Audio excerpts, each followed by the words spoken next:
Hi, it's Joshua Feinberg from DCSMI, the Data Center Sales and Marketing Institute, and I'm thrilled to welcome you to this week's Data Center Go-to-Market Sales and Marketing Q&A live show, where each week I tackle a handful of the biggest sales and marketing challenges that we're hearing about from all over the data center ecosystem, from data center operators like hyperscale, edge, modular, co-location, and wholesale data centers, as well as the technology and the facilities companies that sell to and partner with data center operators and enterprise data centers. And who could forget the construction and real estate and investment companies that are an essential part of digital infrastructure, data centers, and critical facilities. And then there are the outsourced sales and marketing companies that sell to or partner with the data center ecosystem. And there's a lot of different people on a typical go-to-market team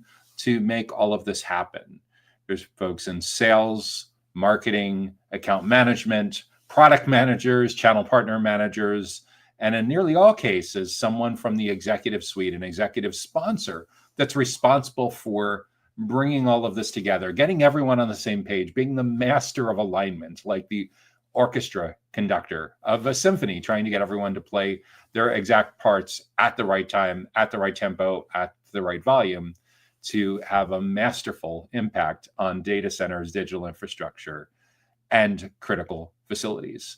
If this is the first time that you're tuning into our weekly Data Center Go-to-Market Sales and Marketing Q&A show, make sure that you hit the like button to make sure that you are reminded about upcoming shows just like this. Another great way to stay in the loop on what we have brewing over at DCSMI, the Data Center Sales and Marketing Institute, is to make sure that you subscribe to our weekly email newsletter that you can find directly on our website at www.dcsmi.com,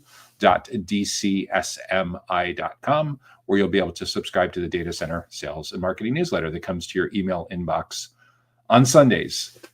So what is on the agenda for this week? What are the 6 questions that we'll be looking at? We're first going to start by diving into how to reach the right data center infrastructure managers for rack and cable managements, how to reach the right data center infrastructure managers for rack and cable management. Then we'll turn our attention to how to create a go-to-market, a GTM strategy for data center colocation, connectivity, and build-to-suit solutions. After that, we'll look at how to create awareness of high-capacity fiber infrastructure, optical networking, and connectivity. Then we'll take a quick break for a word or two from our sponsor. After that, when we come back with the second half of this week's Q&A show, we'll get into how a data center managed service provider, MSP, can run good Google Ads campaigns. That's really tactical. Then we'll dive into how to penetrate the data center real estate, DCRE, and construction executive search market. And as we head down the home stretch on this week's Data Center Go-to-Market Sales and Marketing Q&A live stream, we'll look at how to improve reach for automated software that manages data center performance.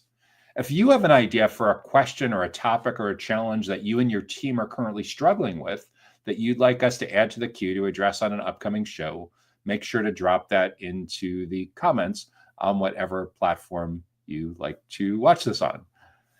So let's jump into this week's first question. How does a data center managed service provider, MSP, run? Actually, that's going to be the first question in the second half. The first question for the first half of this week's show is, how do we reach the right data center infrastructure managers for rack and cable management? So your company provides rack and cable management solutions, and you're wondering how you can reach the proper data center infrastructure managers. That's a great question. And the first part of it you'll need to define is, where are these infrastructure managers located? Can you sell rack and cable management solutions globally? Or do you primarily sell in one region of the world or in one country or group of countries? So in terms of attracting the right infrastructure managers, let's first determine and document on paper or digitally who these infrastructure managers are. Let's make sure that we get your ideal client profile, your ICP, nailed down. So let's start geographically. Where can you successfully market, sell, and service, either through your direct sales force and service capabilities or through channel partners? Second, are you successful in selling to infrastructure managers regardless of their company size? Or is there a case where the company is so small that they can't afford your minimums, or it could be so large that it would be very far-fetched that they would buy from you because they may either choose to build their own or want them white labeled or want some kind of financing or long sales cycle or jumping through hoops that your company just may not be able to do. So in addition to getting really clear about where these infrastructure managers are located, I want you to think about the company size where you tend to do best. How do you know where you do best? Look at your website first, see if there's any clues on there when you look at your existing case studies, when you look at your testimonials, your reviews, your logos. If you don't have any clues sitting there, the next place to be would be to go into your CRM, your customer relationship management system, and see where your best clients have been located historically, both geographically and their company size. And I know it's really tempting with company size, especially when you're talking about rack and cable management, to look at square footage, square meters, or power density. But if you're going to do any kind of prospecting, any kind of outbound, any kind of ads, anything regarding lead generation, sales cycle acceleration, marketing, sales, go-to-market, at some point, you will almost certainly need to normalize that targeting criteria by a number of employees. So think long and hard about what size company is just too small that they just wouldn't be able to afford what you offer, and what is so large that it's really, really far-fetched that your company could profitably deliver those rack and cable management solutions given your company's current capabilities. So we've talked about the geography part. We've talked about the geographical part of where these infrastructure managers are located. And we talked about how big or how small or how medium size, like Goldilocks, right? Not too big, not too hot, not too cold, not too big, not too small. We've talked about what range of company sizes these infrastructure managers tend to work at. And then think about, are there certain business models? Are there certain verticals? Are there certain industries where you do better than others based on your existing track record? Because you tend to be exceptionally well at marketing and selling to certain segments. You tend to do exceptionally well at servicing certain segments. There's a lot of reason why that can happen. Usually when it comes to rack and cable management, you don't bump into the same kind of compliance or certification stuff that may be as big of an issue with like an operator, but there may be some things there as well that could be where you get knocked out based on not having certain certifications or compliance type of requirements that they're looking for that not everybody would have for your particular business model. So again, get clear on geographically where they're located, get clear on how big or how small they are, and if there's certain industries where you tend to do better than others. That defines the company. Once you have the company tightly locked down, the ideal client profile, then think about who the key people are in this particular account.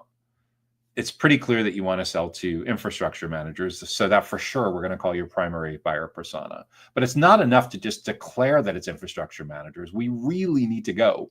We really need to know what's going on in their world.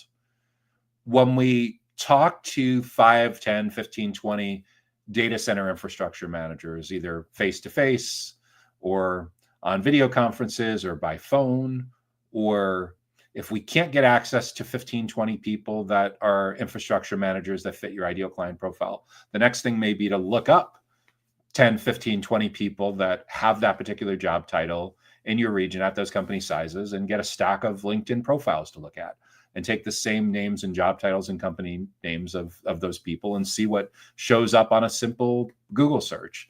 And I want you to get the consensus about their biggest goals that they need to achieve professionally and that their team is currently working on and that their company is currently working on, from anchoring to infrastructure management, specifically at the intersection of goals that are related to rack and cable management.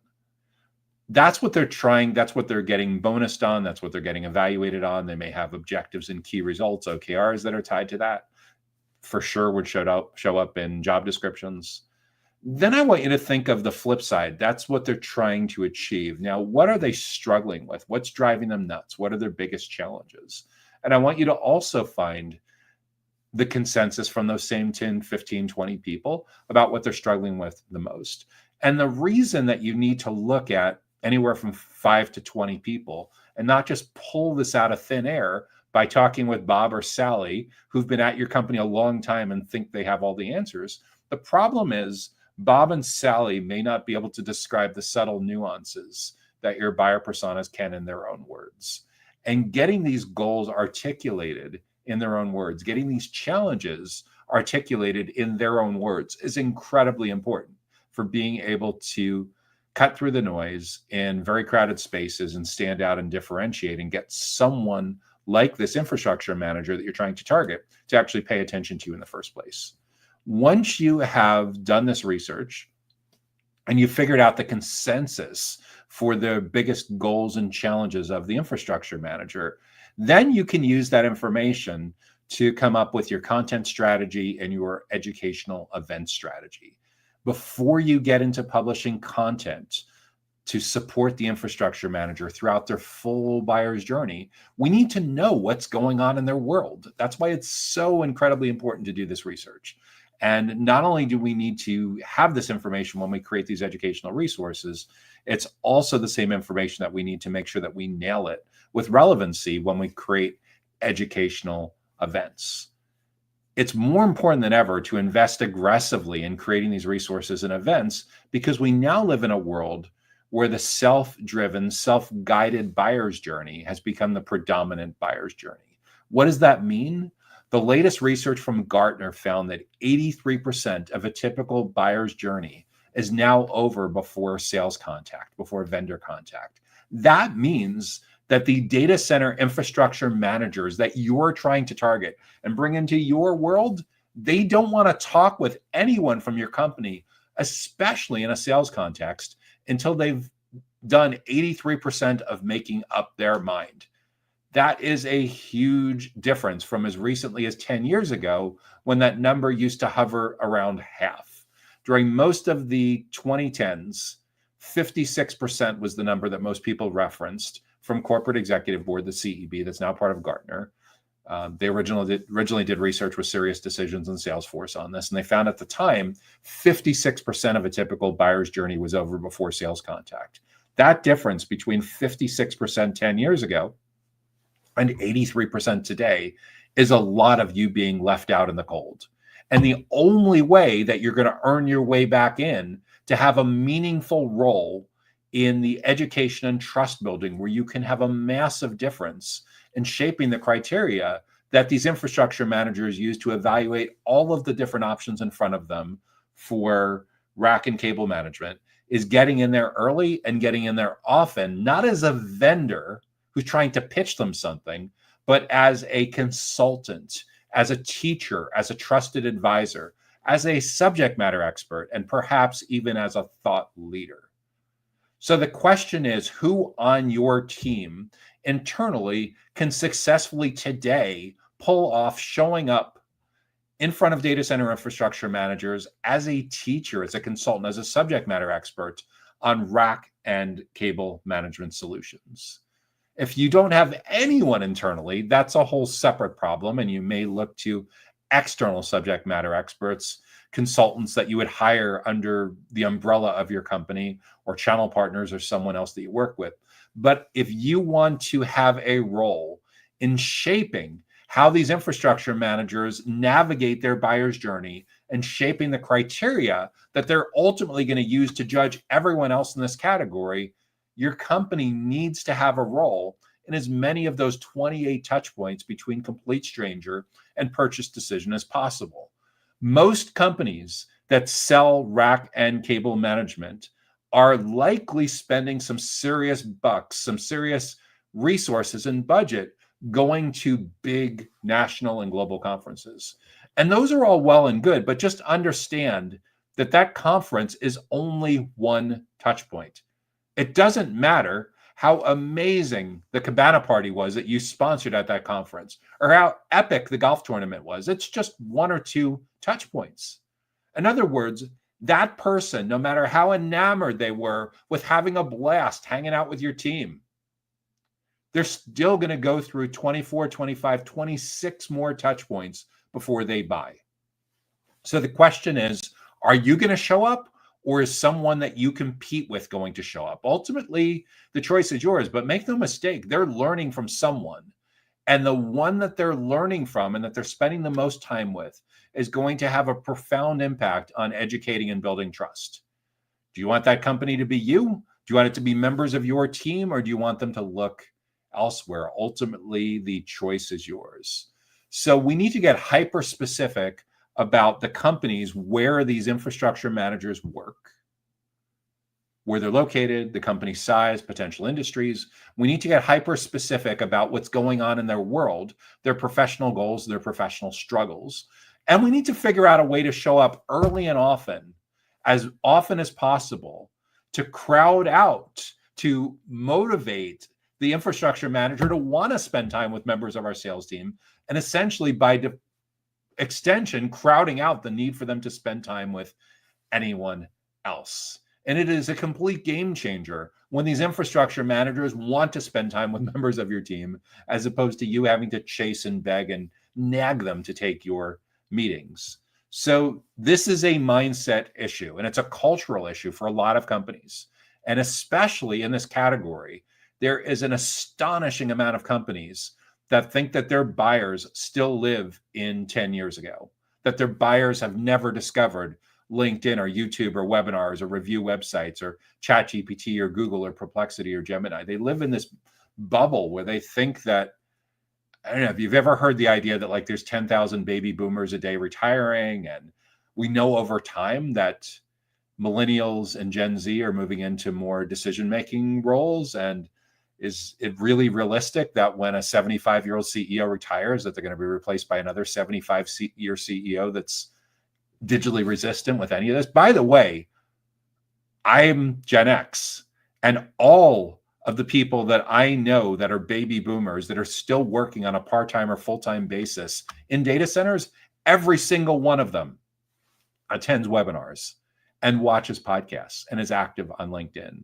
So when your playbook is trying to reach someone who you think doesn't use any of those, who the heck are you targeting? We've already reached the tipping point on this. This isn't a future prediction of what's going to happen. This is what's already happened. And it accelerated dramatically in the early 2020s when millions of people were working from home for a few years.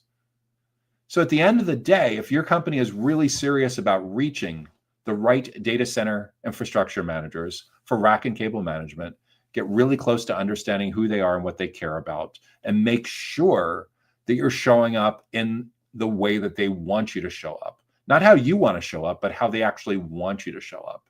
If you want to get a foot in the door early and often, if you want to get invited in onto their side of the table, I can assure you that it's no longer about showing up as a vendor. It's about showing up as an educator, as a subject matter expert, as a trusted advisor, as a consultant. Next question up for this week's Data Center Go-to-Market Sales and Marketing Q&A is,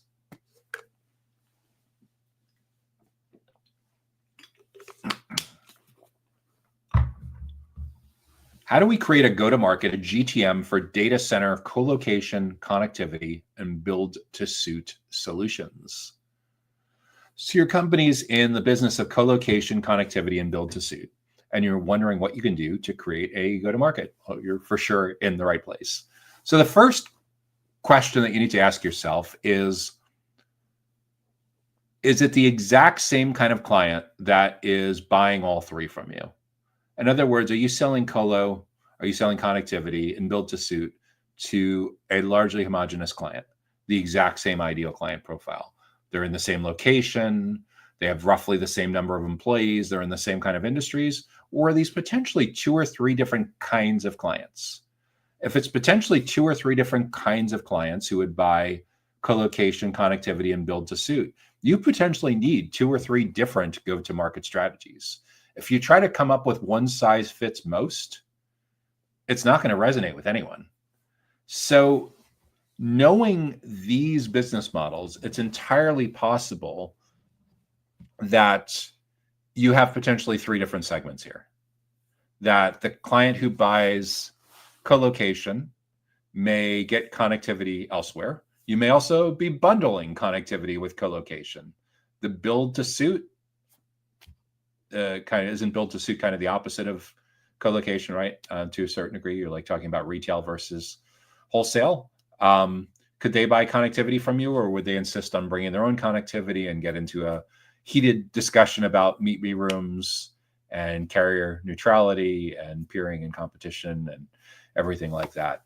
Again, these are going to really depend on your business model, your capital structure, what you're focused on, your competitive advantages in various aspects of retail versus wholesale, and building to suit versus co-location. But at the end of the day, it's very possible that you need 2, perhaps 3 different go-to-market strategies. For each of these, the first thing to do is get really clear about who the company is. Because when it comes to the difference between co-location and wholesale, or co-location and build to suit, your company size may be a completely different context. So let's first get clear about geographically who we're looking to reach. Even when it comes to co-location and build to suits, for many companies, because this is such a proximity-based business, you're likely going to need a part of your go-to-market that's focused on hyper-local activities. In other words, blanketing the right people that are within like a 30 or 60-minute drive of your facility or facilities. And then you likely need a different go-to-market for reaching a national or global audience that you want to attract who's not able to get to your facility within a 30 or 60-minute drive. For the hyper-local version of your go-to-market, name of the game most of the time is getting people to come out and visit and tour your facilities. The first cousin of that would be bundling in some educational experiences, some community events that make it more interesting than just someone coming in for a tour. Because for sure, there's always decision makers, there's always stakeholders who want to come in for a tour, but a much, much, much wider part of your funnel are people that work in the right companies, that are in the right kinds of job functions in these companies, that could be super interested in getting a tour from you a couple weeks, a couple months, maybe several months down the road. But in the meantime, they might be really motivated to come into an educational event or a networking event or a community event that you're hosting in your facility. In addition to that, there's also usually a lot of opportunities for working with other entities, other communities, other events that are hyperlocal to also reach your area. And I'm partial to you sending subject matter experts from your team to go speak at those events, so you can show up there in an educational context as opposed to an advertorial or advertising or sponsorship kind of context. But either way, just recognize that there's this hyper-local playbook that's especially relevant for co-location and build to suit. And then there's this potentially national or global playbook. And the national and global playbook, you're going to lean very heavily on digital experiences. You're more than likely going to attract those people or reach out to those people through some kind of digital experience, either outbound email or LinkedIn or YouTube or podcasting or webinars or something like that. You'll continue to nurture those folks through events like webinars and live streams, virtual tours, email marketing. Again, experiences that can be delivered long distance. More than likely, the kind of team members that you're going to hire that are really good at hyperlocal may not necessarily be great at digital. And the people that are really good at digital may not necessarily be the perfect people for hyper local, because proximity matters. So at the end of the day, you have to decide whether you just want a hyper local go to market for your colo and your build to suit, or whether you want to have both a hyper local and a long distance or a digital kind of go to market for each of those. So potentially we're already talking about 4 different go-to-markets, for a different one for hyper-local co-location and long-distance co-location, potentially a hyper-local build-to-suit go-to-market, and a long-distance build-to-suit, again, depending on proximity. So with all of that in mind, document that ideal client profile, know geographically where they're located, know their company size, what's big enough that they can afford your minimums, but not so large that you might be outcompeted by much larger companies with much bigger resources than you currently have. And then think about, for both the build to suit side and especially on the co-location side, are there certain industries or verticals or business models where you tend to be a much better fit than others because of existing investments that you've already made in compliance and certifications and existing staff member competency around addressing those kinds of needs that may be especially relevant around like healthcare or financial services or government or education or something along those lines.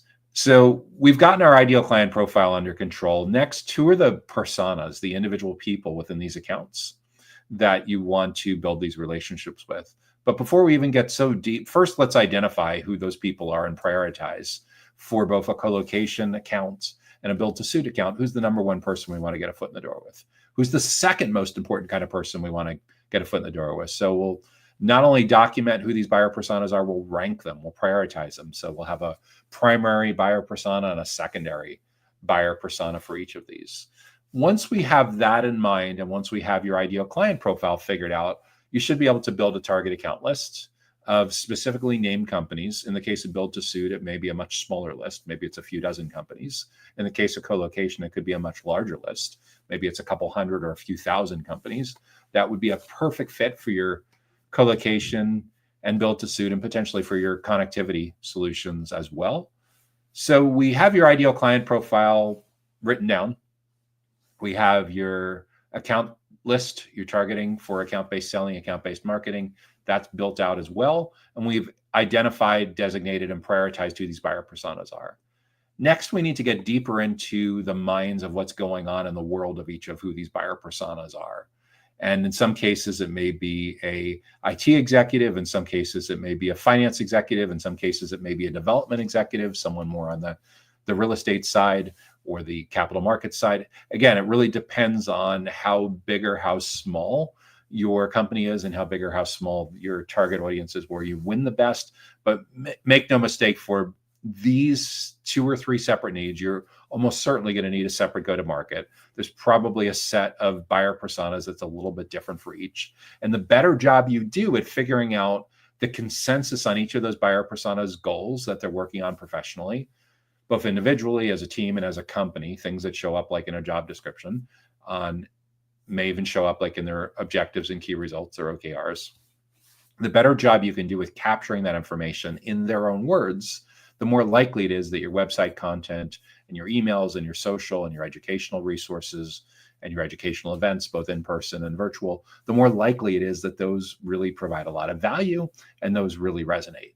Skip that step, and the more likely you're going to find the opposite, is that you're going to completely, like, no one's going to pay attention to you because you're not talking in terms that they actually care about. So that's an essential part of the go-to-market as well, is that customer insight from knowing exactly who these buyer personas are, the words they use to articulate their biggest goals and their biggest challenges, and how you're going to show up with great educational resources, great educational events that help those buyer personas achieve their goals and overcome the frustrations that they're dealing with when it comes to their biggest challenges. And in the self-driven buyer's journey that we now live in, where most people are spending a ton of time before they're open to spending a ton of time doing self-directed research before they're open to spending time with members of your sales team, it is incredibly important that we show up early and often. And not just as a vendor who wants to sell them co-location or build to suit or connectivity. We need to now show up as teachers, as consultants, as subject matter experts, and trusted advisors that are providing this amazing educational experience for these specific people, what's top of mind for them. And the better job we can do with articulating that, the more likely it is that we're going to earn a role early and often. And it's incredibly important in the self-driven buyer's journey, where by default, most people don't want to talk to you anymore until they're 83% of the way through their process. The way we earn our way in is by showing up as consultants and teachers and trusted advisors and subject matter experts. So look among your existing team members and figure out who would be seen, who would have the street cred to be super interesting to your buyer personas on these topics when it comes to presenting as an expert, as a teacher, as a consultant, and perhaps even as a thought leader. That's an incredibly important part of doing this. And for a lot of companies, This is a big culture change that needs to start from the top down, like really, really the top down. If your company is a couple dozen or a few hundred employees, your executive sponsor of this should more than likely be the CEO. For a much larger company, your executive sponsor could be a chief commercial officer or a chief revenue officer. But these are really, really big changes that a lot of companies need to go through to figure out what the right go-to-market strategy is for co-location, connectivity, and build to suit, and leaning into the idea that you don't have anywhere near the surface area that you used to as recently as 10 years ago for your sales team to be invited in. The way we get invited in now is doing a radical makeover of how your sales team presents itself so that your sales team actually is able to provide a vibe and provide value that appears more like Big Four consultant and less like traditional vendor or salesperson trying to put a deal on the board and make their quota. Think about, and it's not as simple as going in and doing a find and replace on job titles, setting in email signatures, LinkedIn profiles, and business cards, but that's certainly part of it. So at the end of the day, if you really understand what business you're truly in when it comes to your co-location connectivity and build to suit, and you're trying to come up with an effective go-to-market strategy, lean into the one that gives your client-facing team the ability to get invited in early and often and to have a massive impact on the criteria that your prospects and clients use to evaluate all the different options in front of them. And the way you do that is by dominating as many of those 28 touch points throughout the buyer's journey as possible. So you have a deep relationship with your intended prospects and clients throughout their awareness and their consideration stages of their journey, and not just showing up at the tail end, not just showing up at the decision stage when they're ready for sales contact. Because by default, most companies that you're competing with that are asleep at the wheel on this are literally completely absent in the first 83% of the buyer's journey. You have an opportunity, now that you know this, to turn the tables and stack the decks tremendously in your company's favor. But it starts with recognizing that buyer preferences has changed. And then it continues when you take massive action to show up early and often as the be-all end-all experts when it comes to anything and everything having to do with colo, connectivity, and build to suit for your most important buyer personas. Next question up is,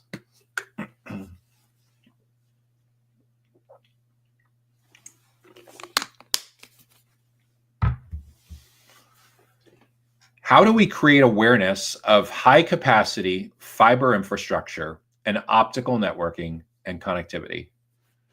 So your company is principally in the business of selling high capacity fiber infrastructure, optical networking, and connectivity, and you're struggling with creating awareness. So we need to know, for starters, are these three separate lines of business typically marketed to the exact same kind of stakeholder and the exact same kind of company? Or have you historically found that your buyers of high capacity fiber infrastructure and optical networking and connectivity are typically from different kinds of companies and different kinds of stakeholders in those companies? Only you can answer that. Usually as a starting point, you'll dig into your case studies and your logos and your testimonials and your reviews. You'll probably also spend some time in your customer relationship, your CRM system, to see where you've done best, who's gotten the best initial intended and extended value, who's become a great goodwill ambassador, who's given you great positive word of mouth reviews, who showed up whenever you've asked them to participate in educational events and panels and things along those lines, and been a great reference account. But at the end of the day, is it three different kinds of companies, potentially three different kinds of stakeholders that buy and get great value from your high capacity fiber infrastructure, optical networking, and connectivity? Or is it one? If it's one, you've made your job tremendously easier, because you only need to create awareness with one kind of company and one or more different stakeholders within those companies. For the sake of this example, let's make this super simple.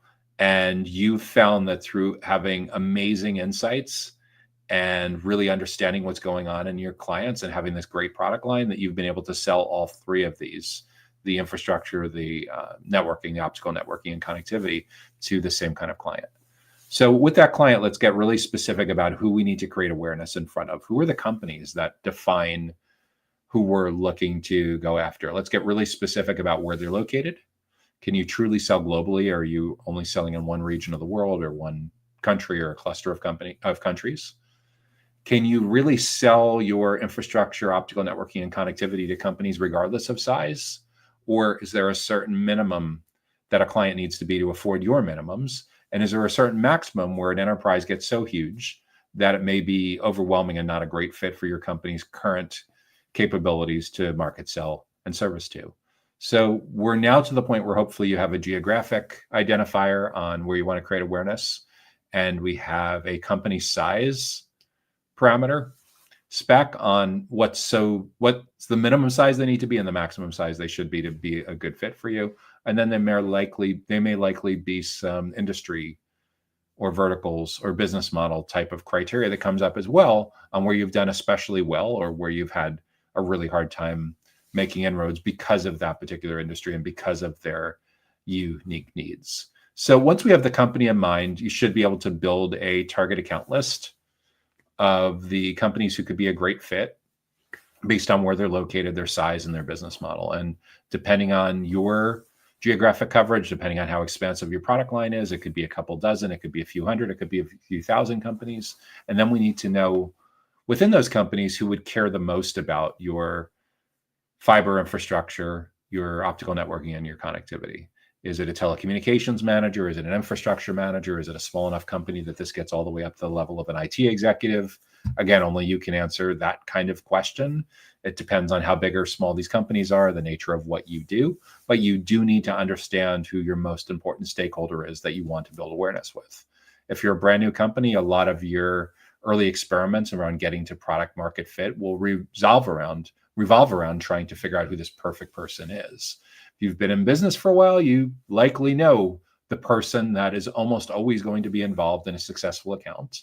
And you, over time, probably likely also know the kind of person who is the second most important person to be involved in this kind of account.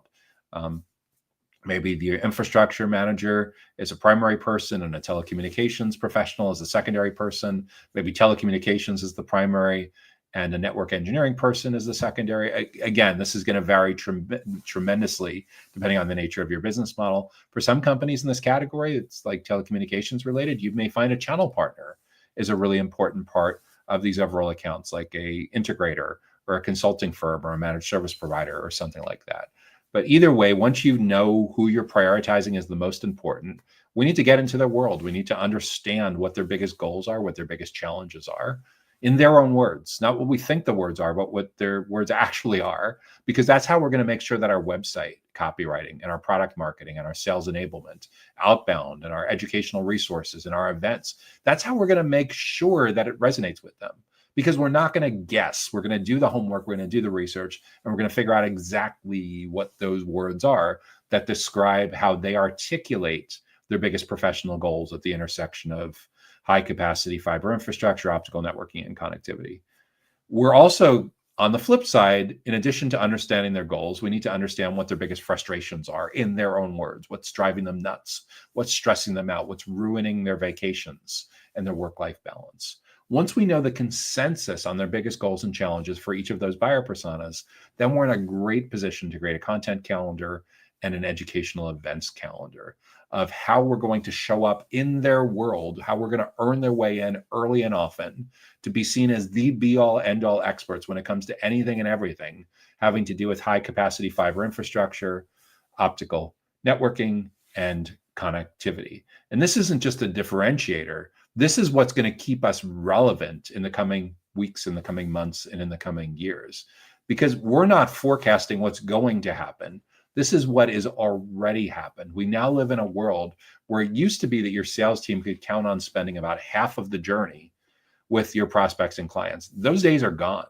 Now you're lucky if you get to spend 15 or 20% of the journey with your prospects and clients. Gartner says like 83% of a typical journey is over before vendor contact or sales contact. So best case scenario, your team's only going to be in there 17% of the time, or the last 17% of the decision-making process, when all of the criteria has already been established.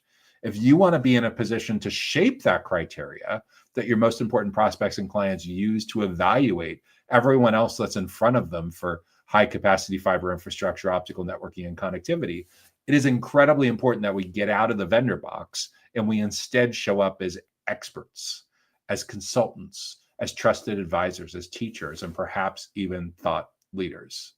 And the way we do that is, in most cases, it involves a radical makeover of how you position your client-facing team, your client-facing go-to-market team across marketing, sales, account managers, product managers, channel managers, even your executive team. Because in order for us to have these deep relationships, we're in on as many of these 28 touch points as possible between complete stranger and purchase decision. We can't show up the way we've just been showing up the last couple of years because they don't want to spend time with us anymore when we're just showing up as a vendor.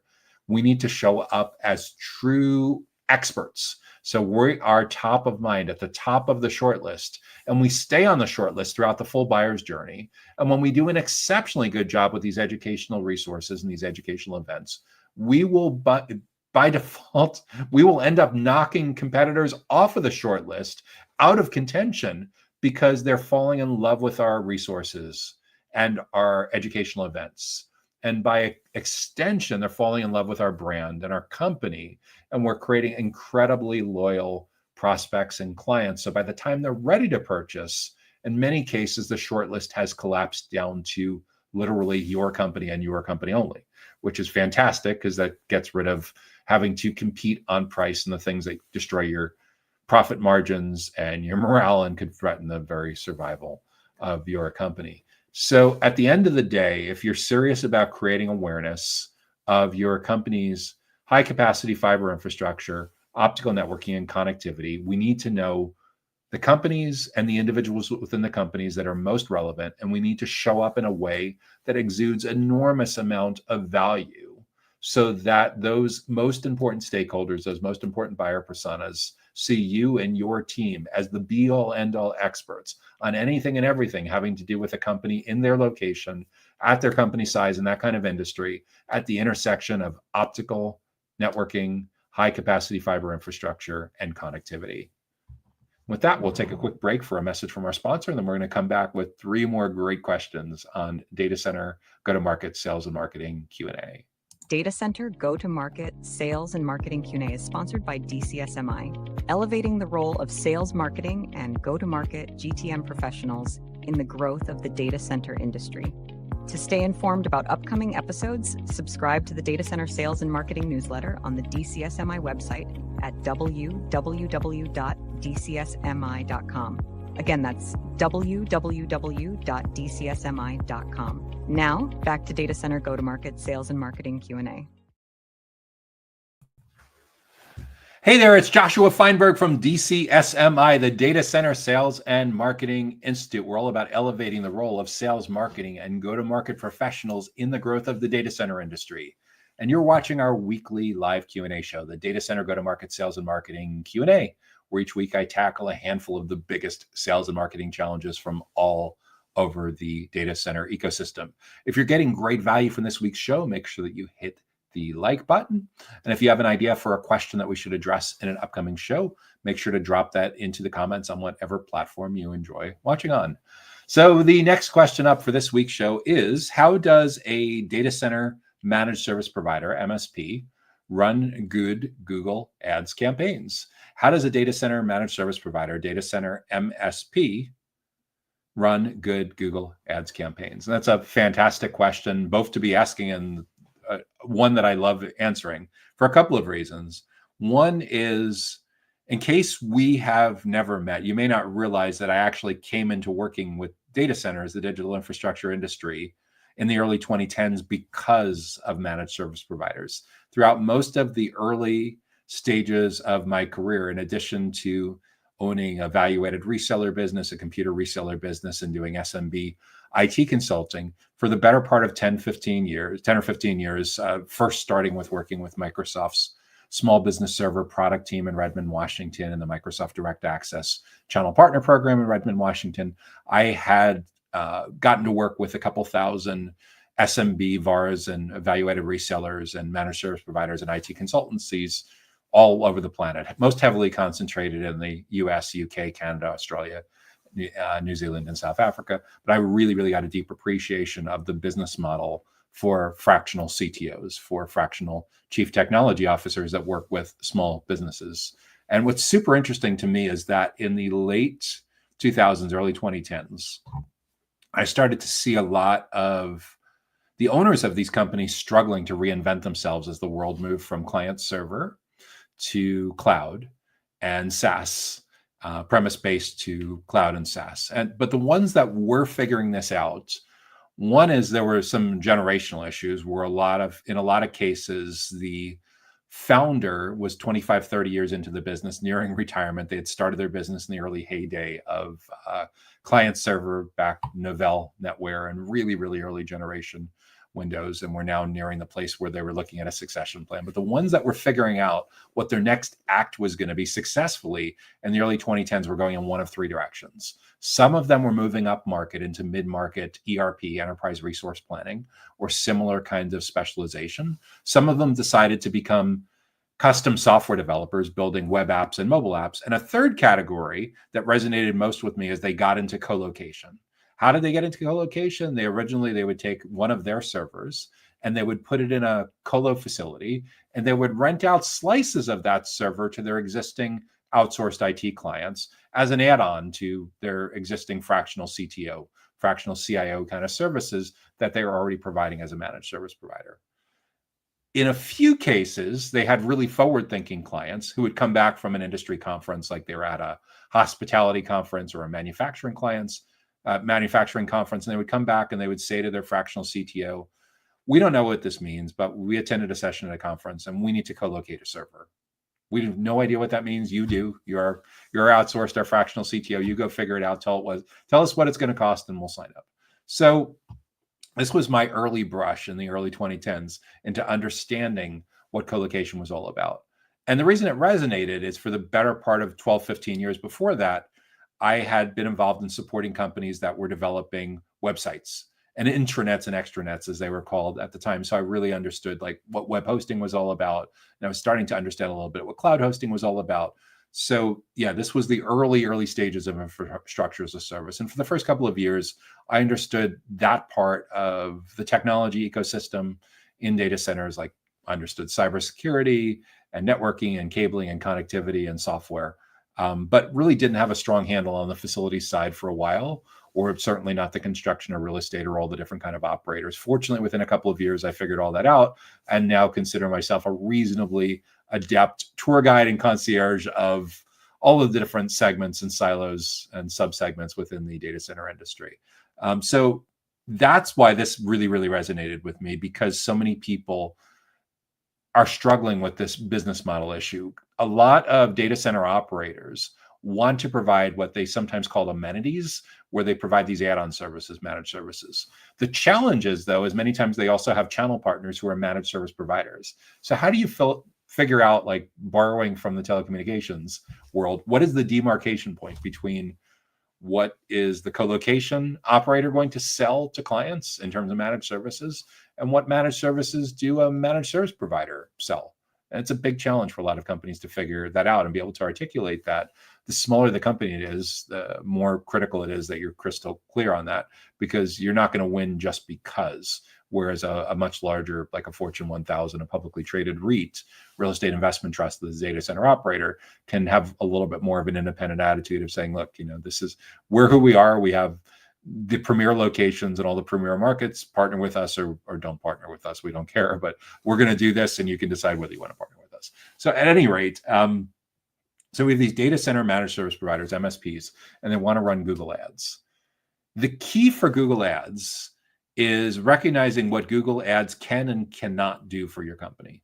The one great part with Google Ads is once you really understand your buyer personas and you know the words that they're putting into a Google search box, you can make sure that as long as you're providing a relevant ad and a relevant website experience, landing page experience, and you're willing to pay enough at the intersection of all those factors, because we know the better relevance you have, the lower you're going to pay over time, as long as you do great tests with click-through rate and relevancy and quality score and all that stuff.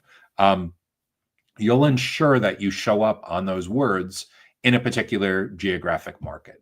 So if you've determined that it's incredibly important for you to show up on like Dallas co-location or London co-location or Munich, Germany carrier neutral data center, or Singapore co-location or something like that. You can make sure that you're showing up in those searches as long as you're willing to pay enough and have a good enough website experience for a particular geographic market. That's the beauty of search engine marketing of Google Ads compared to traditional SEO. With SEO, you have no idea when you rank well on a particular page where the visitors are coming from. With Google Ads, with the exception of like virtual private networking, most of the time you know where they're going to be located. What you do not, however, know with Google Ads is you don't know how big or small their company is. And in many cases, that can be a massive potential issue and a massive potential loss factor that comes up when it comes to your budget that goes into Google Ads. In other words, like you've determined that you want to sell co-location to companies that have a certain number of employees, that are in a certain geographic region, that are in certain kinds of industries. And that particular targeting is something that LinkedIn Ads does really well, but you can't really get that granular with that kind of targeting with Google Ads. You can get really granular on the geographic, but things like company size and industry become a lot more elusive. There's ways to kind of infer into that, but it's definitely not as crisp as it should be. So one, keep that in mind, is you're not going to have an idea on the kind of company they work at or even the company size. Second, this is something I've been talking about for the better part of 10 years that we'll just put out there. Friends don't let friends do pay-per-click advertising without getting the best practices right first. So what's really important with best practices? What will make you successful with your Google Ads or any kind of pay-per-click advertising versus making you less successful? In most cases, you're going to want to drive that traffic to a lead generation landing page offer. And you can experiment and decide where in the buyer's journey you want those landing pages to be. But in most cases, people tend to get impatient and they try to drive that traffic directly into a talk to sales or schedule a tour. And if that works for you, great. Maybe you have a strong enough brand in your marketplace that you can get away with having a reasonable cost per lead, cost per acquisition with driving that traffic directly into that kind of landing page. But if it's not working for you, then more than likely what you're going to want to do is get really specific about who this buyer persona is and what they care about earlier on in their journey.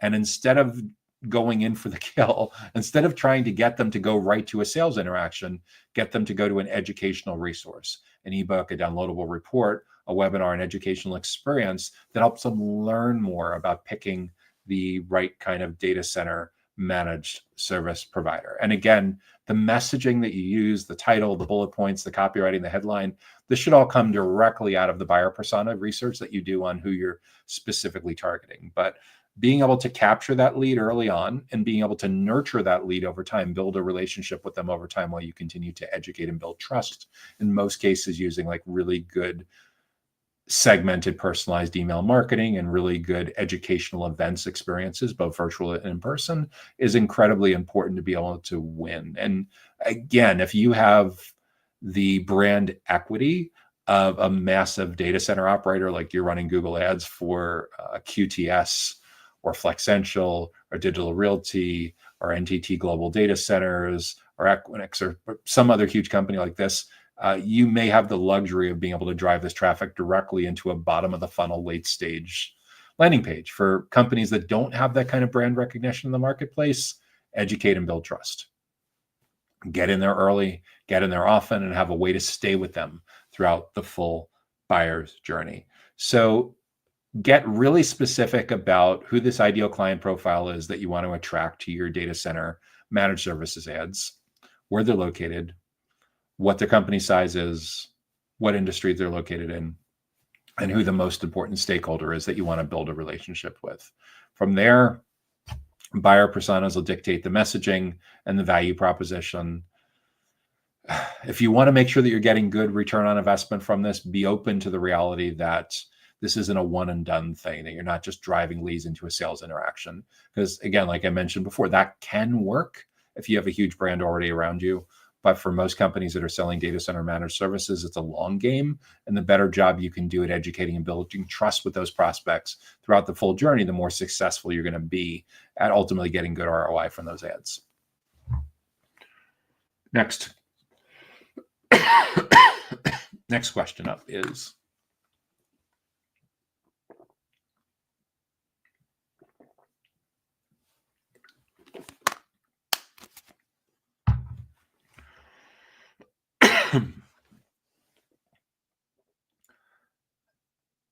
how do we penetrate the data center real estate, DCRE, and construction executive search market?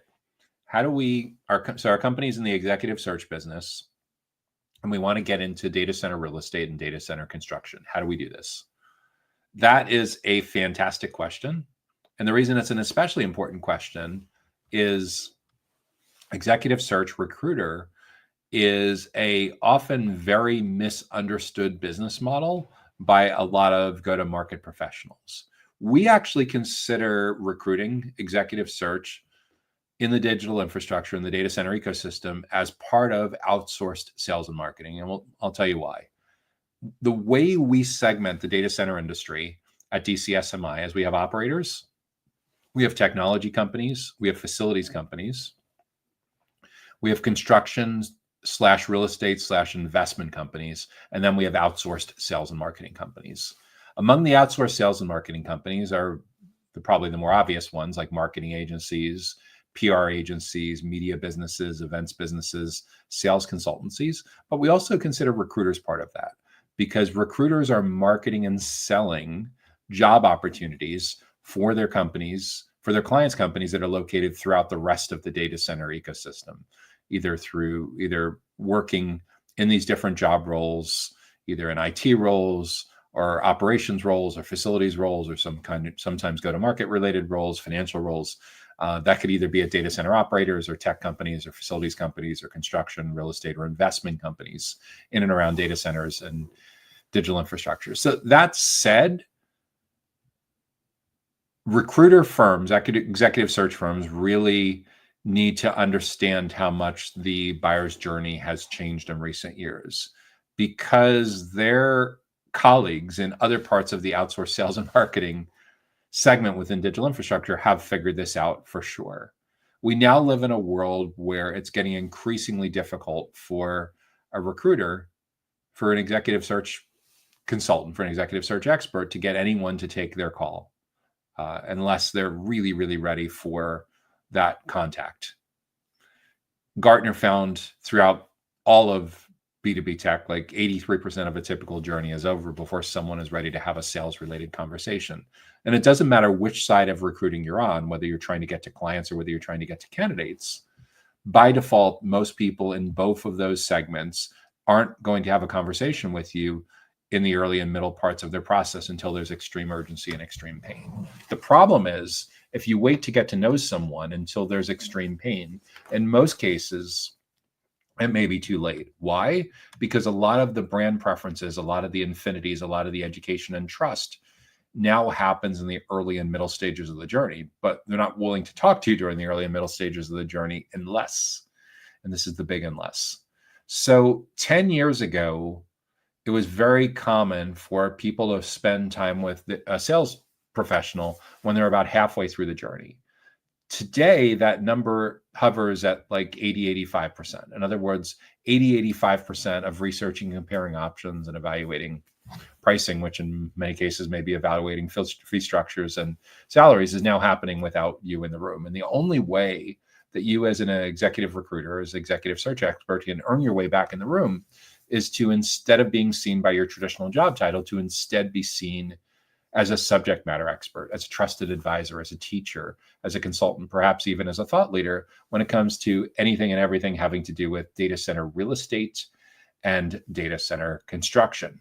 So if you have that expertise, think about how you can show up in the early and the middle stages and earn your way in a way that they actually want to spend time with you long before there's a need to find a candidate or find a job. So how do you show up in a way that exudes deep expertise about data center real estate and data center construction? If you have the expertise to do this, fantastic. If not, you're going to more than likely want to get into journalist mode, podcaster mode, interviewer mode, panelist, moderator kind of mode. So instead of you necessarily being the expert, you go and you bring the experts together.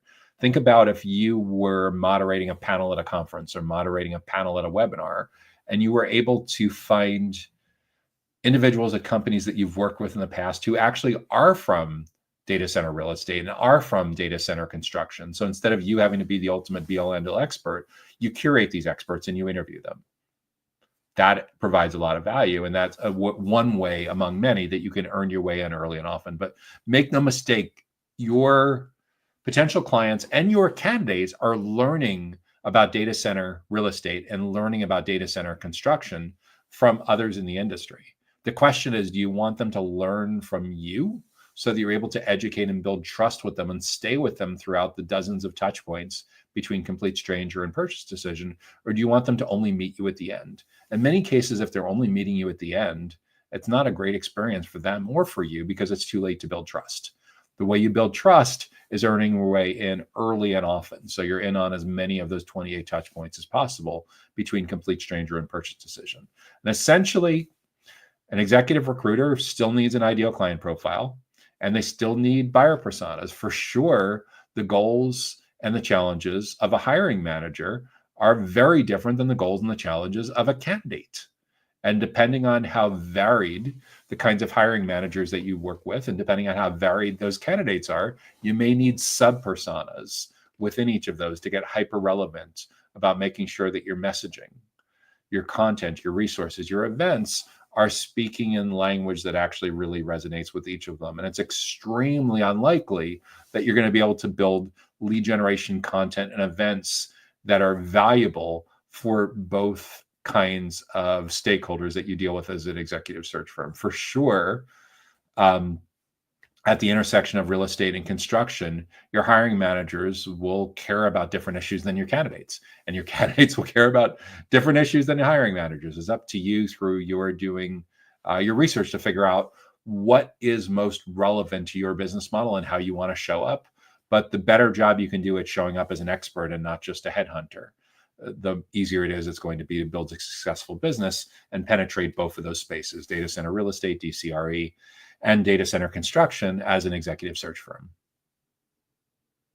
I'd also be remiss not to mention that there's a couple of experts in data center executive search who are doing a phenomenal job with this. Like, for example, Andy Davis with his Data Center Club and publishing Thought Leadership, based in the UK, but he has a lot of presence through his additional recruiters in the US. Reese Morgan has a podcast, a weekly podcast called Data Center News Asia. I recently interviewed Reese. He'll be showing up on an upcoming episode of our podcast, the Data Center Go-to-Market podcast. So just to understand, there are executive search firms that have already taken multiple steps forward and are building a playbook, building a go-to-market playbook that's highly relevant to how their hiring managers and their candidates want to learn. So they have an opportunity to educate and build trust and get in there early and often. If you're thinking you're living in this metaphorical world where your hiring managers and your candidates have never figured out how to use LinkedIn or watch podcasts or attend webinars or go to review websites or download educational resources or anything like that, you may be deluding yourselves into thinking that this buyer is vastly different than they actually are. So I'd encourage you to do your homework, do the customer insight research, and make sure that you're showing up as a deep subject matter expert when it comes to anything and everything having to do with real estate and construction in the data center ecosystem. And that brings us to our final question for this week's Data Center Go-to-Market Sales and Marketing Q&A show.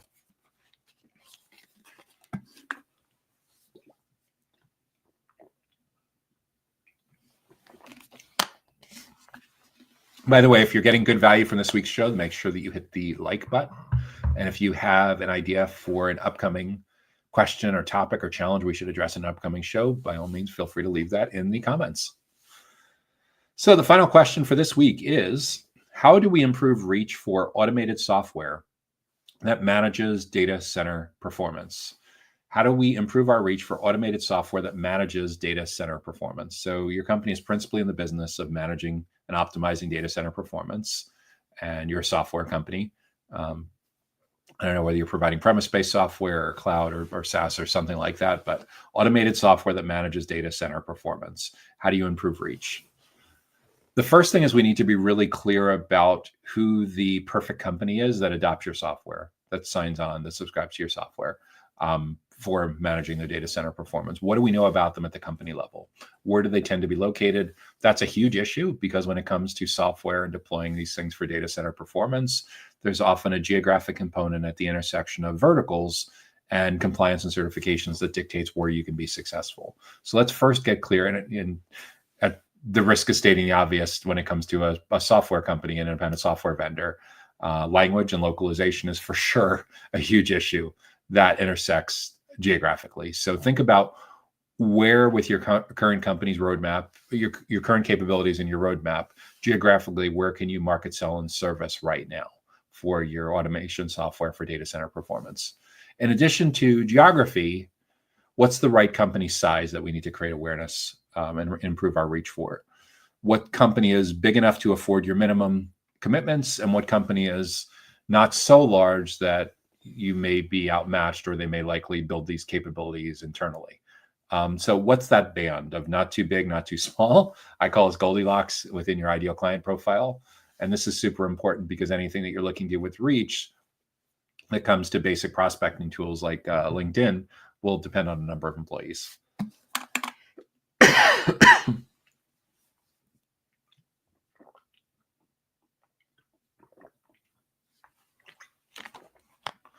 So once we know geographically where they're located, once we know their company size, and once we have an idea of industries where we're going to do best with our automation software for data center performance, in other words, do we have compliance or certifications that gives us superpowers in certain verticals and not others, then we need to know who the stakeholders are that we need to build relationships with each of these companies. We'll call them our buyer personas.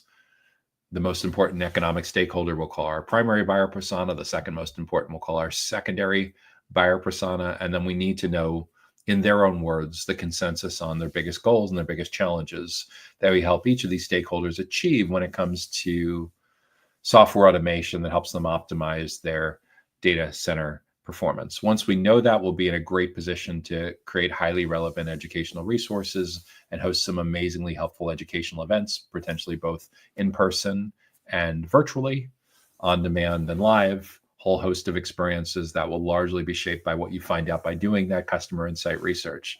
So we can declare strong topical expertise for our company and our client-facing team members at the intersection of being a software company that helps with data center performance management, that helps with optimizing data center performance. And the better job we can do at that, the more likely it is that we're going to show up in a way that improves our reach in the way that they actually buy today.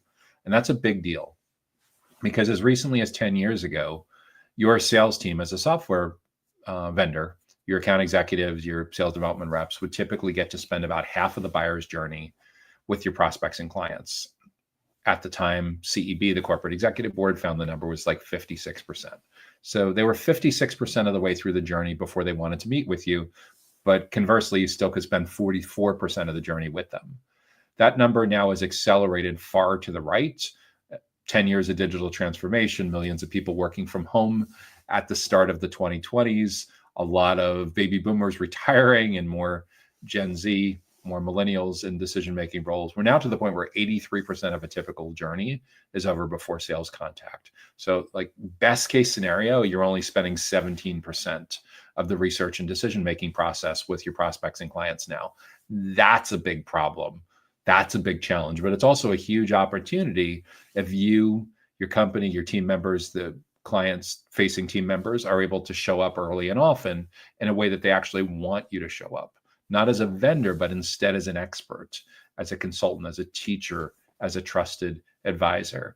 And in order to nail that value proposition, in order to nail relevance, so they actually want to spend time with members of your team, we need to get super specific about who they are, what they care about, and how we can add value long before they're ready to become a sales opportunity on your deals board. Because if we wait till that happens, if we wait till they're at the opportunity stage and they've never heard of your company before, it's more than likely too late, because someone or someone's was in there early and often in the early and the middle stages of the journey and the awareness and the consideration stages of the journey, doing all of that education and trust building. So the better job that you can do as the be-all end-all experts at the intersection of being a software company in a certain geographic region for companies of a certain size and certain business models at the intersection of optimizing data center performance, the easier time you're going to have with not only improving reach, but improving your lead generation, the quality of your leads, the efficiency of your sales cycle, the onboarding, the monetization, and all of the unit economics that get your CFO and your board members excited about investing aggressively in this kind of initiative. So that's my advice. That's my insights on how to improve reach for an automation software company that manages data center performance. That's the final question that we're going to be addressing for this week's Data Center Go-to-Market Sales and Marketing Q&A show. I'm Joshua Feinberg from DCSMI, the Data Center Sales and Marketing Institute. We're all about elevating the role of sales, marketing, and go-to-market professionals in the growth of the data center industry. If you want to make sure that you stay up to date on all of our new educational resources and educational events just like this, make sure that you subscribe to our Data Center Sales and Marketing newsletter on the DCSMI website at www.dcsmi.com. Until next time, I wish you great success on elevating your impact, your team's impact, and your company's impact in the growth of data centers, digital infrastructure, and critical facilities. Take care now and have a great week. Data Center Go-to-Market Sales and Marketing Q&A is sponsored by DCSMI, elevating the role of sales, marketing, and go-to-market GTM professionals in the growth of the data center industry. To stay informed about upcoming episodes, subscribe to the Data Center Sales and Marketing newsletter on the DCSMI website at www.dcsmi.com. Again, that's www.dcsmi.com.